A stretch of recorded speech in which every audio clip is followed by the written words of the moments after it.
de vous, des citoyens, on est plus fort qu'eux, on est plus fort parce qu'on est contre le mal, on est contre la destruction des enfants. En fait, ils ne veulent plus se cacher, les satanistes. Ils sont maintenant clairs, ils sont sortis clairement. Avant, quand on les appelle les satanistes, on est traités de complotistes.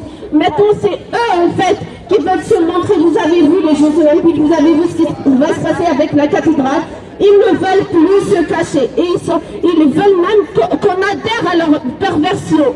Nous, en tant que personnes conscientes et dignes, bien sûr qu'on ne va pas accepter tout ça, on va lutter contre cette perversion et contre ces crimes sur les enfants. On ne demande pas la protection pour nous les adultes, on demande la protection des enfants, on demande de libérer nos enfants et on demande aussi la meilleure prise en charge des enfants nécessitant le placement. Voilà.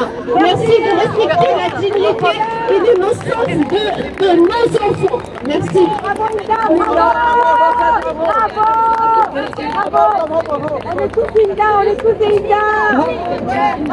Bravo Inda, bravo à vous tous qui êtes là, je vois que le groupe s'agrandit. Il faut vraiment que ce sujet soit démocratiquement propagé. Et je vois des gens autour qui se posent des questions, qui regardent par ici, qui se demandent ce qu'on dit, qui se demandent ce qu'on fait. Et grâce au fait qu'ils s'exposent de plus en plus ces satanistes, qu'il n'ait plus de scrupules à montrer leurs horreurs, leurs atrocités, leurs perversions, et bien grâce à cela, les gens peuvent, ceux qui ont le courage, peuvent se réveiller. On a vu le rapport de la Civis qui a été émis en novembre 2023, on a vu le gouvernement français qui a essayé de le censurer, de dissoudre l'équipe. Il dénonçait, donc c'est Édouard Durand, dénonçait 160 000 victimes par an de pédocriminalité. Ce n'est que la pointe émergée de l'iceberg. Il disait qu'un enfant sur 10 était concerné en France.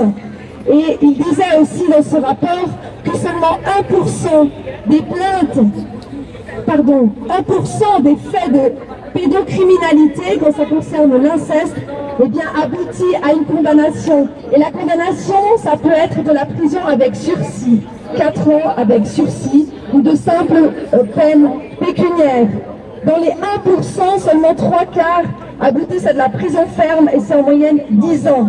Vous savez en Suisse de combien d'années sont condamnés Que risquent les pédocriminels incestueux en Suisse? Ils risquent au maximum 3 ans de prison ou une peine pécuniaire. Voilà à quel point on voit, à quel point les gouvernements considèrent ces atrocités comme des crimes. Ils les minimisent. En Suisse également, en 2010, le Conseil fédéral a tenté d'abroger l'article qui condamne l'inceste dans le Code pénal, article 213, au prétexte qu'il était peu utilisé. Vous le croyez? Et après on nous dit que nos gouvernements et nos institutions veulent la protection de nos enfants, veulent un monde qui tourne bien, veulent un respect des droits.